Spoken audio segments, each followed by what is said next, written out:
শতাব্দী, গোটা বাংলা লক্ষ্যে সতীদাহে আগুন। ঠিক সেই সময় ধর্মের ধ্বজাধারীরা সতীদাহকে পুণ্যের মাপকাঠি হিসেবে দাগিয়ে দিলেন। সমাজের এই চরম দৈন্যতায় নারীদের সতীদাহ নামক এই মরণ ফাঁদ থেকে বাঁচাতে এগিয়ে এলেন রামমোহন। 19বিংশ শতাব্দীর নবজাগরণ ঘটানোর প্রথম সোপান তৈরি হয়েছিল রাজা রামমোহনের হাত ধরে। তারপরে এলেন বিদ্যাসাগর। বিধবা আইন, বাল্য বিবাহ রদ, বহু বিবাহ রদ, মেয়েদের স্কুল প্রতিষ্ঠা, একের পর এক সমাজের বাধাগুলোকে অতিক্রম করে নারী সমাজের সামনে এনে দিলেন এক নতুন সকালের সন্ধান। নারী জীবন হাজার দৈন্যতার মধ্যেও পেল যেন একটু মুক্তির স্বাদ।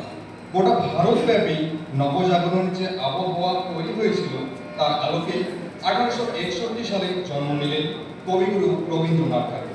1857 সালে মহাবিদ্রোহের মধ্য দিয়ে স্বাধীনতা আন্দোলনের যে রণতন্তুবি বেজে উঠেছিল তার ছাপ পড়েছিল জোড়াসাঁকো ঠাকুরবাড়ির এই ছোট্ট রবির উপরে।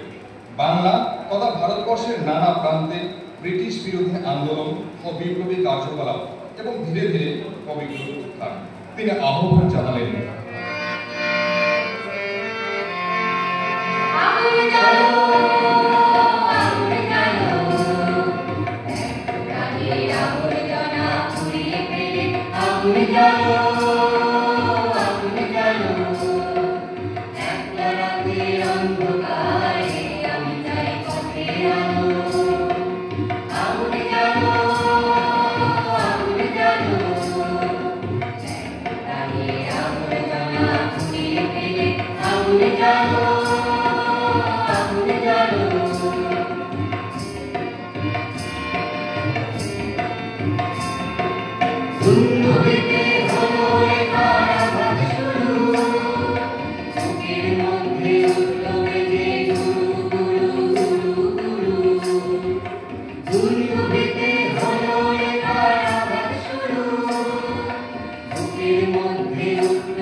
রবীন্দ্রনাথ তার গান, কবিতা এবং নানাবিধ লেখা দিয়ে শুধু বাংলা সাহিত্যকে চরম শিখরে নিয়ে যাননি, নিজের লেখনী দিয়ে তিনি সমাজ মননকেও ক্রমাগত পরিবর্তনের চেষ্টা করে গেছেন।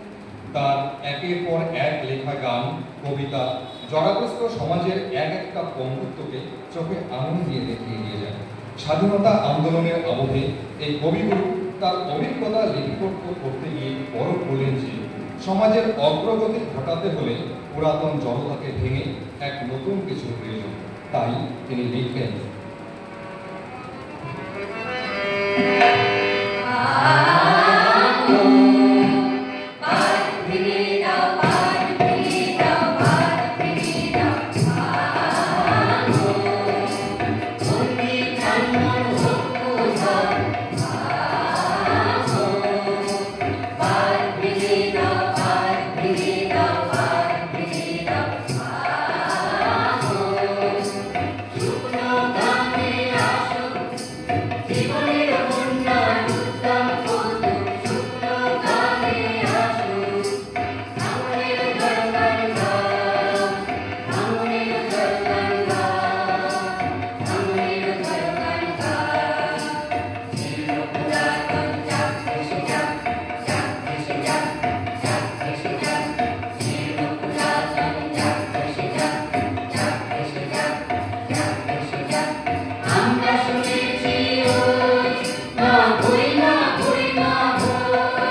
রবীন্দ্রনাথের প্রতিভা যখন বিকাশের মধ্যগমনে, ঠিক তখন 1899 সালের 24শে মে বর্ধমানের চুরুলিয়ায় আবির্ভাব হলো এক নতুন মুক্তির।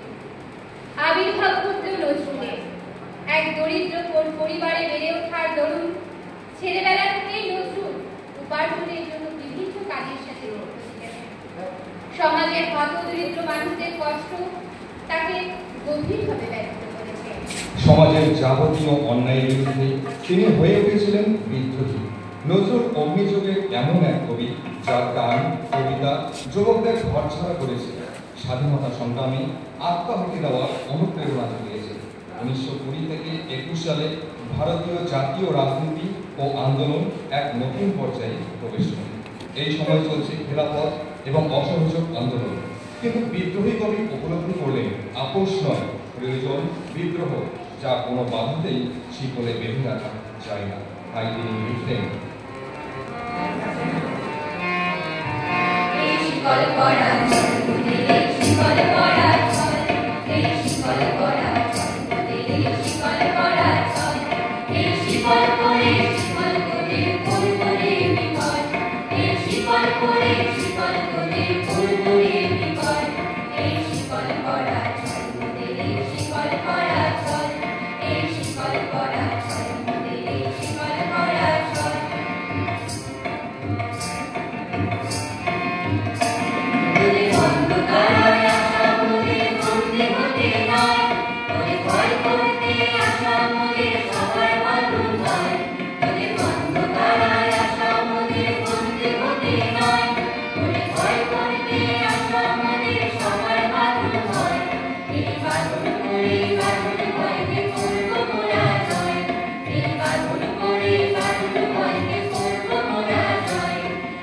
সেই বিদ্রোহী কবি যখন দেখলেন পরাধীন ভারতবর্ষ যে কিনা ব্রিটিশদের বিরুদ্ধে স্বাধীনতা সংগ্রাম করছে, সেই ভারতবর্ষ জাতপাতে খণ্ডবিখণ্ড, দেশব্যাপী সদ্য অসহযোগ এবং ঘৃণাপথ সংঘটিত হয়েছে, কিন্তু মানুষ জাতপাত ও ধর্মের বেড়াজাল ভেঙে মিলিয়ে যেতে পারছে না।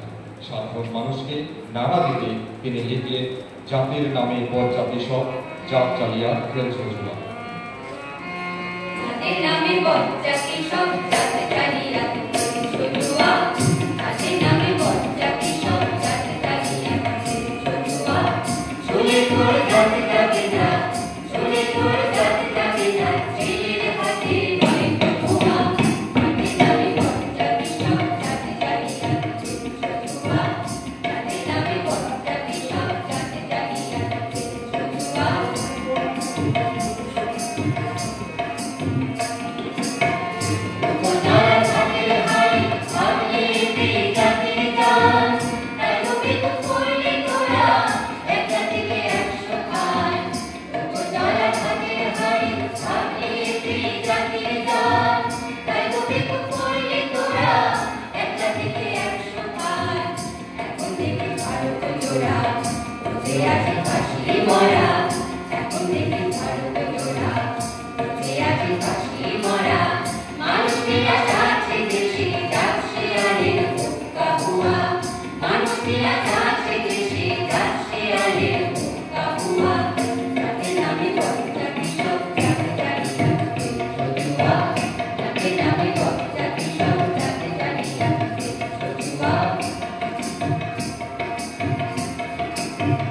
জাত চালিয়া খেলছে জোলা।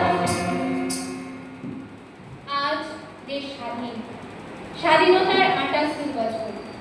স্বাধীনতা শব্দটা উচ্চারণ করতে গিয়ে বিবেকের কাছে প্রশ্নবিদ্ধ হতে হয়, কারণ বঞ্চিত শিক্ষা, স্বাস্থ্য, খাদ্য, বাসস্থান, কাজ, চারিদিকে নারী দর্শন ও খুনের মতো ঘটনায় হাহাকার, অপরদিকে যুদ্ধবাস্তের ধ্বংসলীলা।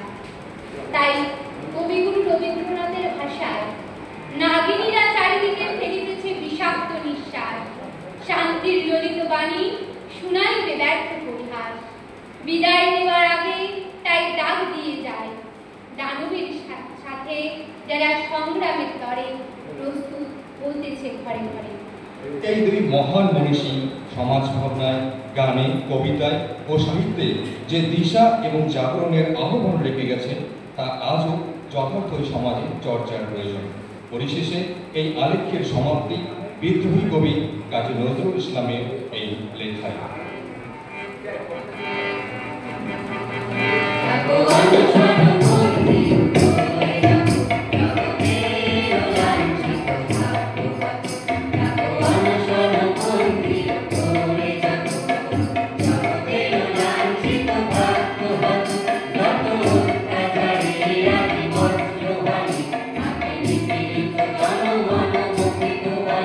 নব জনম বলো নব ধরণী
নিজ নিজ অভিমান